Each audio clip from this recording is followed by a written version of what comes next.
जय हिंद मित्रांनो, एक्झाम जागर या एज्युकेशन यूट्यूब प्लॅटफॉर्मवर तुम्हा सर्वांचं पुन्हा एकदा स्वागत आहे. मित्रांनो, या आधीच्या सत्रामध्ये तुमच्यासाठीचा प्रश्न होता, कोणती कंपनी ही भारतातील 25वी नवरत्न कंपनी ठरली आहे? या प्रश्नाचं योग्य उत्तर आहे पर्याय क्रमांक 4 म्हणजेच SJVN. याचा फुल फॉर्म आहे सतलज जल विद्युत निगम लिमिटेड. ही कंपनी भारतातील 25वी नवरत्न कंपनी ठरली आहे. आता नुकतंच 4 कंपन्यांना हा नवरत्न कंपनीचा दर्जा देण्यात आला आहे. इतर 3 कंपन्यांची नावे सुद्धा लक्षात ठेवा. यामध्ये 24वी नवरत्न कंपनी ही national hydro electric power corporation ठरली आहे. 23वी solar energy corporation of India limited, तर 22वी नवरत्न कंपनी ही रेलटेल ठरली आहे. आजच्या सत्राचा पहिला प्रश्न पहा. युनायटेड नेशनच्या WIPO ने जारी केलेल्या टॉप इनोव्हेटिव्ह केंद्र असणाऱ्या देशांच्या यादीत भारत कितव्या स्थानी आहे? मित्रांनो, इनोव्हेटिव्ह केंद्र असणाऱ्या देशांच्या यादीत आपला भारत हा 5व्या स्थानावर आहे. सर्वाधिक इनोव्हेटिव्ह केंद्रासह चीन यामध्ये पहिल्या स्थानावर आहे. चीनमध्ये असे 26 केंद्रे आहेत. त्यानंतर 20 केंद्रासह अमेरिका दुसऱ्या, जर्मनी तिसऱ्या, दक्षिण कोरिया चौथ्या, तर आपला भारत 4 केंद्रासह 5व्या स्थानी आहे. या WIPOचं फुल फॉर्म सुद्धा नोट करून घ्या. WIPO म्हणजे वर्ल्ड इंटेलेक्च्युअल प्रॉपर्टी ऑर्गनायझेशन असे याचं पूर्ण स्वरूप आहे. तसेच या आधीचे महत्त्वाचे इंडेक्स होते ते सुद्धा आपण एकदा रिवाइज करून घेऊया. पहा, एनर्जी ट्रान्झिशन इंडेक्स 2024 मध्ये भारत 63व्या स्थानी आहे. ग्लोबल पीस इंडेक्स मध्ये 116व्या, ग्लोबल जेंडर गॅप रिपोर्ट मध्ये 129व्या, जागतिक प्रवास आणि पर्यटन विकास निर्देशांकामध्ये 39व्या, हुरून ग्लोबल युनिकॉर्न इंडेक्स मध्ये तिसऱ्या, बिझनेस एन्व्हायरमेंट रँकिंग मध्ये 51व्या, जागतिक प्रेस फ्रीडम इंडेक्स मध्ये 159व्या, वर्ल्ड हॅपीनेस रिपोर्ट मध्ये 126व्या, DHL ग्लोबल कनेक्टनेस रिपोर्ट मध्ये 62व्या, तर जागतिक बौद्धिक संपदा निर्देशांकामध्ये भारत 42व्या स्थानी आहे. आता हा प्रश्न पहा. पॅरिस पॅरा ऑलिम्पिक 2024 मध्ये कोणत्या भारतीय भालाफेकपटूने सुवर्ण पदक पटकावले? तर या पॅरिस पॅरा ऑलिम्पिक मध्ये सुमित अंतिल यांनी भारताला 3रं सुवर्ण पदक मिळवून दिलं आहे. त्यांनी हे पदक जॅव्हलिन थ्रोच्या F64 प्रकारात 70.59 मीटर अंतरावर भाला फेकून मिळवला आहे. याआधी टोकियो ऑलिम्पिक मध्ये सुद्धा सुमित अंतिल यांनी सुवर्ण पदक पटकावलं होतं. त्यावेळेस त्यांनी 68.55 मीटर अंतरावर भाला फेकून हे सुवर्ण पदक पटकावलं होतं व यंदा त्यांनी 70.59 मीटर अंतरावर भाला फेकून हे सुवर्ण पदक मिळवलेलं आहे. सुमित अंतिल यांनी याआधी 2023 आणि 2024च्या जागतिक पॅरा ॲथलेटिक्स चॅम्पियनशिप मध्ये सुद्धा सुवर्ण पदक पटकावलेलं आहे व याशिवाय 2022 मध्ये हांगझाऊ येथे झालेल्या आशियाई पॅरा गेम्स मध्ये सुद्धा त्यांनी सुवर्ण पदक पटकावलं होतं. त्यांना 2021 मध्ये भारत सरकारने खेलरत्न तर 2022 मध्ये पद्मश्री या पुरस्काराने सन्मानित केलेला आहे. मित्रांनो, जॅव्हलिन थ्रोच्या F46 प्रकारात सुद्धा भारताने 2 पदक मिळवले आहेत. यामध्ये अजित सिंह यादव यांनी रौप्य तर सुंदर सिंह गुर्जर यांनी कांस्य पदक पटकावलं आहे. प्रश्न क्रमांक 3. सर्वोच्च न्यायालयाच्या स्थापनेच्या 75व्या वर्धापन दिनानिमित्त नवीन ध्वज आणि बोध चिन्हाचे अनावरण कोणाच्या हस्ते करण्यात आले? या प्रश्नाचं योग्य उत्तर आहे पर्याय क्रमांक 3 म्हणजेच या ध्वज आणि बोध चिन्हाचं अनावरण राष्ट्रपती द्रौपदी मुर्मू यांच्या हस्ते करण्यात आलं आहे. मित्रांनो, अलीकडेच राष्ट्रीय जिल्हा न्यायिक परिषद आयोजित करण्यात आली होती. त्या परिषदेवेळीच या नवीन ध्वज आणि बोध चिन्हाचं अनावरण करण्यात आलं. इमेज मध्ये तुम्हाला दिसत असेल, हा जो ध्वज आहे हा गडद निळ्या कलरचा असून या ध्वजावर यतो धर्मस्ततो जय हे संस्कृत मधील वाक्य कोरलेलं आहे. तसेच या सिम्बॉल मध्ये आपल्याला अशोक चक्र, सुप्रीम कोर्टाची बिल्डिंग आणि राज्यघटनेचं पुस्तक पाहण्यास मिळतं. यासच पंतप्रधान नरेंद्र मोदी यांनी सुप्रीम कोर्टाच्या स्थापनेच्या 75 वर्षाच्या स्मरणार्थ एका 75 रुपयाच्या नाण्याचं सुद्धा अनावरण केलं आहे.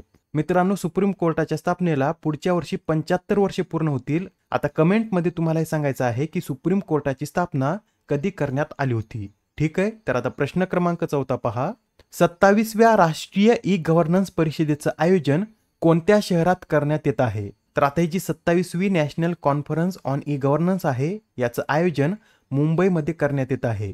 ही जी परिषद आहे ही 3 आणि 4 सप्टेंबर रोजी मुंबईमधील जिओ वर्ल्ड कन्व्हेन्शन सेंटरमध्ये पार पडेल आणि या कॉन्फरन्सचं आयोजन सुधारणा आणि सार्वजनिक तक्रार विभाग, इलेक्ट्रॉनिक्स आणि माहिती तंत्रज्ञान मंत्रालय व महाराष्ट्र सरकार यांच्या संयुक्त विद्यमाने करण्यात येत आहे. या कॉन्फरन्सची थीम काय आहे? तर विकसित Bharat, shaping secure and sustainable E service delivery अशी या परिषदेची थीम आहे. आता हा प्रश्न पहा, यात काय विचारला आहे? तर 2024 मधील ड्युरंट कपचं विजेतेपद कोणत्या क्लबनं पटकावलं? तर हा जो ड्युरंट कप आहे याचं विजेतेपद नॉर्थ ईस्ट युनायटेड फुटबॉल क्लबनं पटकावलं आहे. मित्रांनो, अंतिम सामन्यात या गुवाहाटी स्थित नॉर्थ ईस्ट युनायटेड फुटबॉल क्लबने मोहन बागान सुपर जायंट्स या क्लबला हरून प्रथमच ड्युरंट कपचं विजेतेपद पटकावलं आहे. या स्पर्धेतील गोल्डन बूटने नोआ साधू यांना सन्मानित करण्यात आलं. गोल्डन ग्लोने गुरमीत सिंग तर गोल्डन बॉलने जितीन एम.एस. यांना सन्मानित करण्यात आलं आहे. बरं, एक्झाममध्ये आपल्याला असं विचारलं जाऊ शकतं की ड्युरंट कप हा कोणत्या खेळाशी संबंधित आहे? तर ड्युरंट कप हा फुटबॉलशी संबंधित आहे. ही जी ड्युरंट कप स्पर्धा आहे ही आशियातील सर्वात जुनी विद्यमान क्लब फुटबॉल स्पर्धा असून हा कप 1888 मध्ये पहिल्यांदा शिमला येथे आयोजित करण्यात आला होता. यावेळेसची या स्पर्धेची ही 133वी आवृत्ती असून ही स्पर्धा 27 जुलै ते 31 ऑगस्ट दरम्यान पार पडली आहे. ड्युरंट कप मधील सर्वात यशस्वी संघ कोणता? तर मोहन बागान हा ड्युरंट कप मधील सर्वात यशस्वी संघ आहे. मोहन बागानने आतापर्यंत 17 वेळा ही स्पर्धा जिंकली. प्रश्न क्रमांक 6. दिल्लीचे नवे मुख्य सचिव म्हणून कोणाची नियुक्ती करण्यात आली? तर आता दिल्लीचे नवे मुख्य सचिव म्हणून धर्मेंद्र कुमार यांची नियुक्ती करण्यात आली आहे. हे जे धर्मेंद्र कुमार आहेत हे 1989च्या बॅचचे IAS अधिकारी असून ते याआधी अरुणाचल प्रदेशचे मुख्य सचिव म्हणून कार्यरत होते. आता त्यांची दिल्लीचे मुख्य सचिव म्हणून नियुक्ती करण्यात आली आहे. महत्वाची नियुक्ती आहे, लक्षात ठेवा. एक्झाम मध्ये हा प्रश्न विचारला जाऊ शकतो. याबरोबरच याआधी ज्या नियुक्त्या झाल्या आहेत त्या सुद्धा आपण एकदा रिवाइज करून घेऊया. तर पहा, भारतीय हवाई दलाचे उपप्रमुख हे तेजिंदर सिंग बनले आहेत. संरक्षण सचिव राजेश कुमार सिंग, भारताचे नवे परराष्ट्र सचिव विक्रम मिस्री, राष्ट्रपतीचे सचिव दीप्ती उमाशंकर, आरोग्य आणि कुटुंब कल्याण सचिव पुण्य सलिला श्रीवास्तव, पोलाद मंत्रालयाचे नवे सचिव संदीप पुंडरीक, ओडिशा राज्याचे मुख्य सचिव मनोज आहूजा, ईडी संचालक राहुल नवीन, तर UN मध्ये भारताचे नवीन राजदूत हे P हरीश बनले आहेत. नेक्स्ट क्वेश्चन पहा, अलीकडे चर्चेत असलेला PM उषा हा कार्यक्रम कधी सुरू करण्यात आला? तर हा जो PM उषा कार्यक्रम आहे हा 2013 मध्ये सुरू करण्यात आला होता व सध्या हा कार्यक्रम चर्चेमध्ये का आहे? तर नुकतेच आता ओडिशाने उच्च शिक्षणाला बळकटी देण्यासाठी हा PM उषा कार्यक्रम सुरू केला आहे. या उपक्रमाअंतर्गत केंद्र सरकार ओडिशातील उच्च शिक्षण संस्थांच्या विकासासाठी आणि पायाभूत सुविधांसाठी 500 कोटी रुपये देणार आहे. आता येथे ओडिशाचा उल्लेख आला आहे तर ओडिशाविषयी सुद्धा लक्षात ठेवा. ओडिशाची राजधानी भुवनेश्वर आहे. रघुबर दास हे ओडिशाचे राज्यपाल तर मोहन चरण माझी हे ओडिशाचे मुख्यमंत्री आहेत. या राज्यामध्ये 2च नॅशनल पार्क आहेत व ते कोणते? तर सिमलीपाल नॅशनल पार्क आणि भित्तरकनिका नॅशनल पार्क हे ओडिशा या राज्यामध्ये स्थित आहेत. प्रश्न क्रमांक 8. आमिर महतो हे कोणत्या राज्यातील पहिले ट्रान्सजेंडर समुदाय आरोग्य अधिकारी बनले आहेत? तर हे जे आमिर महतो आहेत हे झारखंड राज्यातील पहिले ट्रान्सजेंडर समुदाय आरोग्य अधिकारी बनले आहेत. मित्रांनो, झारखंडच्या मंत्रिमंडळाने 2023 साली सरकारी नोकऱ्या आणि शैक्षणिक संस्थांमध्ये ट्रान्सजेंडरसाठी राखीव जागा ठेवण्यास मान्यता दिली होती व आता त्याचाच फायदा होऊन आमिर महतो हे झारखंड राज्याचे पहिले ट्रान्सजेंडर समुदाय आरोग्य अधिकारी बनले आहेत. आजच्या सत्रामधील शेवटचा प्रश्न पहा, खालीलपैकी कोणाला 2024चा रॅमन मॅग्सेसे पुरस्कार जाहीर झाला आहे?